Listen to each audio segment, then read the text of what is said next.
pitaco de luta de McGregor eu sou bom, hein, cara. Teve um do McGregor quando ele lutou com o Mayweather. Bicho, eu botei assim, ó. McGregor vai perder por nocaute no 10º round. Foi o que aconteceu. Galera comentando lá, você acha que engana a gente? Você postou esse vídeo depois da luta e tal. Não, cara, eu sou bom nisso, bicho. De tanto a galera pedir, estamos aqui, Pitaco Vitae. E nada mais justo do que começar 2020 com esse novo quadro que vai ser semanalmente, contanto que tenha UFC, né? Trazendo geralmente a luta principal ou as principais lutas do evento pra gente dar o nosso pitaco, a nossa opinião, o porquê que a gente acha que cada um vai vencer e assim por diante. Laerte, já começa então trabalhando e fala o que você achou, que tá achando desse card para agora, final de semana. O primeiro card do ano, né? Num hiato do UFC, quase um mês sem evento. Os fãs estavam já ficando carentes, já 3 semanas sem evento. E a gente retorna com talvez uma das lutas mais aguardadas, né? O retorno do McGregor, que não luta desde 2018, mais de um ano afastado. Vai enfrentar o cowboy, o Donald Cerrone, recordista de lutas e de vitórias no UFC. O card tem alguns outros bons nomes também que vale a gente ficar de olho. Tem a ex-campeã Holly Holm, que enfrenta a Raquel Pennington. Tem o Anthony Pérez, que já foi campeão peso leve, que vai enfrentar o brasileiro Carlos Diego Ferreira. Claudinha Gadelha tentando retomar a boa fase. Algumas promessas no card preliminar. É um card de pay-per-view, não tem cinturão, é algo incomum, né? Geralmente os eventos numerados têm disputa de cinturão, mas o McGregor por si só já vende o suficiente. Por contrato com a TV, todo evento numerado ele precisa ter uma disputa de cinturão, seja interino ou seja integral, para ver como esse cara revolucionou, né? Tá revolucionando o evento, revoluciona as regras do evento. Se tu pedir alguma coisa para o UFC falar, não, são as regras. Mentira, eles não querem te conceder tal pedido, porque quando se fala em dinheiro, quando se fala em pay-per-view, em cinturão, em posição no ranking, não tem regra. É o que tá rolando no momento, é o que o UFC faz para se dar melhor. São casos raros, né? Por exemplo, a gente pega no último evento de Nova York, que teve no dia 2 de novembro, também teve uma disputa de cinturão fake, né? Entre o Masvidal e o Nate Diaz. E no começo do ano, com o Anderson Silva e o Israel Adesanya lideraram um card de pay-per-view sem cinturão também. Mas são exceções. O McGregor é uma exceção no meio, né? É um cara que transcendeu a barreira do esporte. Mas eu queria começar destacando outro nome do peso leve que vai estar no card principal, abre o card principal, que é o brasileiro Carlos Diego Ferreira, que vai enfrentar o Anthony Pérez. O Carlos Diego Ferreira vem de 5 vitórias consecutivas. Essa luta, com certeza, é o vale dele para entrar no top 15. Há muito tempo ele já está batendo nessa barreira. O UFC não o valoriza muito, tem 34 anos, já fica meio fora do radar. Vem de 2 vitórias importantes contra 2 russos duríssimos, que é o Khabilov e o Taisumov. O Taisumov, inclusive, estava invicto no UFC. E vale ficar de olho nele. É um brasileiro que não é muito falado, não está muito na mídia, mas é hoje, tranquilamente, um dos principais nomes que a gente tem, e numa das categorias mais difíceis, né? Que é o peso leve, que é uma das mais concorridas, se não me engano, é a categoria mais populosa que a gente tem no UFC. Pelos dados de 2019, final de 2019, são 80 lutadores, cara, 80 atletas contratados nessa categoria. Tem umas que tem 60, outras 50, o peso pesado, que é a menos populosa, tem 40, para tu ver, é o dobro de pessoas ali, de lutadores, e a tendência é que essa categoria seja os caras mais habilidosos que tem. A gente vê nomes que nunca apareceram no ranking, que estão longe de entrar no top 15, que se fossem outras categorias seriam top 10, tranquilamente. A gente puxar na memória. Ou até em outro evento, se o cara lutasse em outro evento, estaria entre os melhores. Cinturão, facilmente, por exemplo. Nesse mesmo card, no card preliminar, Nasrat Hakparast, quase um trava-línguas. Para quem não conhece muito pelo nome, ele é o sósia do Kelvin Gastelum. É bizarro como que eles são iguais, assim. O UFC postou nas redes sociais essa semana uma foto, um do lado do outro. É irmão gêmeo, assim. Para quem não acompanha muito de perto, se bater o olho, vai achar que é o Kelvin Gastelum lutando. Agressivo, tem 9 vitórias por nocaute na carreira. Na última luta, ele aplicou um nocaute brutal no brasileiro, no Neto BJJ, o Joaquim Silva. É um nome que vem com 3 vitórias, é outro nome que pode estar pintando no ranking do peso leve também. Vai enfrentar o Dream Dober, que também é bastante agressivo, mas não é tão técnico, é mais na raça, do que é mais transpiração do que inspiração. Mas o Hakparast é um nome para a gente ficar de olho, que tá pedindo passagem no UFC. Eu lutei com ele no UFC Hamburgo. Eu lutei no mesmo evento, né? Mas a gente compartilhou a mesma sala de treino durante a semana. E cara, o bicho é muito rápido. Tem uma habilidade, assim, a manopla espetacular. Muito rápido com a mão, termina com sequência muito forte de chute.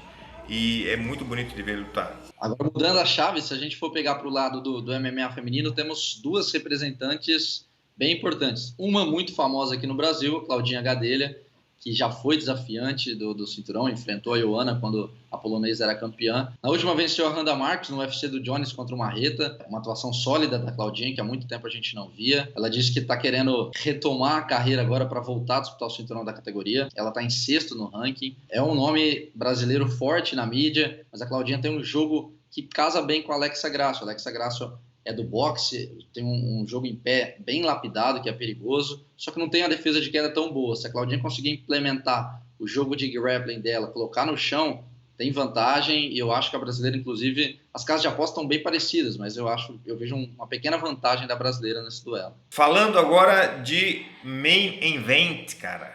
Evento principal, que não vale cinturão, mas é pay-per-view. Conor McGregor, que está há mais de um ano sem lutar, contra o Cowboy Cerrone, que em 2019 fez, sei lá, 4 ou 5 lutas. 4 lutas, Hernandes, Iaquinta, Tony Ferguson e Justin Gaethje. Só bicho fácil. Então, a gente sabe que o Cerrone bateu todos os recordes, maior número de nocautes com chute na cabeça, maior número de lutas dentro do UFC, maior número de vitórias dentro do UFC. Maior número de knockdowns também, 20. Putz, tá vendo? Maior número de knockdowns. O cara ganhou quase 5 milhões de reais só em bônus.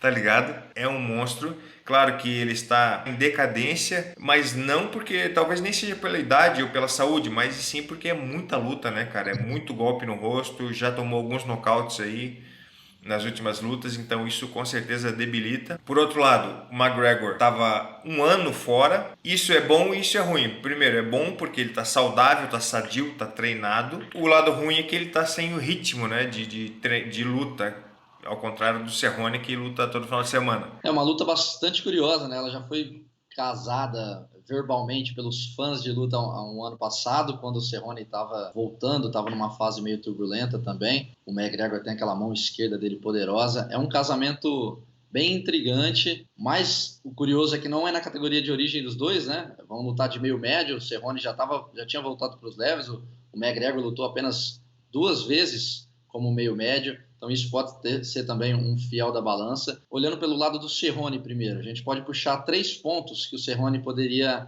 explorar nessa luta para, na teoria, levar vantagem, né? Estender a luta. Quanto mais a luta transcorrer, quanto mais ele conseguir evitar a trocação franca no primeiro round, acho que seria melhor para o Cowboy. O Cowboy ele tem dificuldade em acompanhar o ritmo de quem começa muito acelerado, que é o caso do McGregor, sempre marchando para frente, encurralando, tirando o espaço do adversário. E quando os dois estiverem cheios de energia, não é uma boa para o Cerrone, que, como você citou, já não tem o queixo tão resistente, algo natural pelo tanto de lutas que ele já travou na carreira. Por outro lado, o Cowboy está adaptado à categoria de 77 quilos. Nunca vimos o Cowboy cansar, ele tem um cardio excelente, já fez várias lutas de 5 rounds, de 3 rounds, 15, 20, 25 minutos. O Cowboy sempre manteve uma regularidade boa, sempre soube dosar o gás. Quanto mais a luta se estender, melhor para ele. A gente já viu o McGregor cansando em outras oportunidades, inclusive com 77 quilos, na primeira contra o Nate Diaz. Outra coisa, o McGregor está numa versão muito mais musculosa. Nas redes sociais a gente viu. E a gente sabe que automaticamente, quanto mais massa muscular para carregar, mais suscetível ao cansaço. Outro ponto que a gente pode pegar, o Cowboy ele ele tem um leque de opções maior, né? Inclusive é um nocauteador, mas um dado curioso, ele tem mais finalizações do que nocaute na carreira. No chão ele é bom, faz guarda, trabalha por cima, tem bastante finalizações. Então acho que se ele misturar as ações, buscando a queda um pouco, a gente já viu que o McGregor não é bobo no chão, mas também não tem essa facilidade. Pode ser um caminho para o Cerrone, fazer força na grade, buscar cansar os braços do McGregor, perdendo potência, automaticamente fica menos perigoso em pé. O Cerrone, obviamente, eu sei disso também, que ele não aguenta a pressão inicial, assim, né? Eu lembro nitidamente da luta dele, a disputa de cinturão com o Rafael dos Anjos. Rafael foi pra cima com tudo, deu um nocaute no Cerrone. E a galera tá falando assim, que McGregor, ele, sim, os dados dizem que ele nocauteia no primeiro e segundo round, dificilmente ele vai pro terceiro, muito menos o quinto, mas o estilo na minha visão, o estilo do McGregor é contra-golpeador. Ele vai pra frente, ele pressiona, só que no intuito de estimular os ataques precipitados do oponente. E aí ele pega o cara pelo contragolpe. E eu acho que o Cerrone não deve cair nessa armadilha. Mesmo sendo pressionado, ele vai escolher os momentos certos para atacar o McGregor. E o McGregor vai pressionar, mas não pressiona com tanta ação. Ele dá um direto aqui, um chute aqui, ele finta, ele cisca para o cara errar e ele bater por cima. Não é uma pressão clássica ali que o Cerrone vai receber no começo da luta. Eu acho que essa luta pode se estender. O McGregor tem a mão esquerda poderosíssima. Não é que ele depende disso, mas se a gente for puxar na memória, a maioria das lutas do McGregor ele decidiu dessa maneira. Os outros golpes servem mais como uma cortina de fumaça que ele usa para trazer o oponente, fazer o oponente andar para a direita em direção à mão esquerda dele. Assim como todo canhoto de qualidade. O canhoto tem uma mão esquerda muito poderosa. Primeiro, ele está do lado contrário, então dá um nó no cérebro do adversário, que a gente treina com destros. E o ponto forte do cara é de um lado, e aí quando o canhoto vem, o ponto forte é do outro lado. Então as esquivas que tu estava acostumado a fazer para um lado tem que ser para o outro, os bloqueios tem que ser para o outro, a caminhada é para o outro lado, então confunde muito. Mas enfim, vamos falar um pouco do McGregor, cara. Eu achei uma coisa diferente no McGregor dessa vez. Ele não está batendo na tecla do trash talk, não está sendo muito agressivo na mídia. E o que seria uma arma que geralmente o McGregor tem meio caminho andado quando ele consegue entrar na cabeça do lutador. O lutador já chega abalado, já chega fazendo coisas que ele não é acostumado a fazer na luta e o McGregor se beneficia disso. Como foi contra o José Aldo, por exemplo. Exato. E isso não é medo, não é ele me assustou, eu tô com medo dele. Não, o McGregor entrou na cabeça do Aldo de uma maneira que o Aldo pensou, eu vou matar esse cara, eu vou bater tanto nele. Quando a gente fala, o lutador entra na cabeça do outro, não é no sentido de amedrontar. Não é no sentido de amedrontar o oponente, mas e sim estimular ele a fazer coisas que ele não é acostumado a fazer, né? E aí acaba dando errado na luta. E essa bagagem psicológica não foi entregue pro Cerrone, que já é um cara experiente, que provavelmente também não entraria na pilha, de qualquer pilha. Então acho que uma luta vai ser uma luta decidida exclusivamente dentro do octógono. Muitas lutas, dependendo do lutador, consegue definir isso antes já. Mas dessa vez, como o negócio está mais tranquilo, acho que os dois vão lutar. O Cerrone vai chegar 100% psicologicamente, então vai só depender do desempenho físico, tático, técnico e assim por diante. Eu discordo só na questão de dentro do octógono, isso influencia muito também. O McGregor, a gente está vendo uma postura dele completamente diferente, algo que a gente nunca tinha visto, né? Um McGregor respeitoso fora do octógono, mas dentro eu acho que ele vai manter a mesma postura de provocar ali dentro, andar, marchar para frente, fazer toda aquela provocação, aquele jogo mental ali dentro do cage. Mas com certeza o fato dele não estar sendo provocado, não estar sendo xingado, não estar sendo feito de chacota igual o McGregor costuma fazer com os adversários dele quando tem um microfone na mão, eu acho que isso é um fator que pode ajudar o Donald Cerrone. Eu achei importante essa postura que ele está passando, porque ele já foi muito criticado por ter escolhido essa luta, né? O Donald Cerrone não era o adversário mais difícil que ele tinha para enfrentar. Todo mundo estava achando que ele poderia pegar o Justin Gaethje, então eu acho que é uma jogada de marketing boa do McGregor para não falar ainda mais mal do produto que ele mesmo escolheu para enfrentar, entendeu? É como se ele fosse falar mal da própria escolha.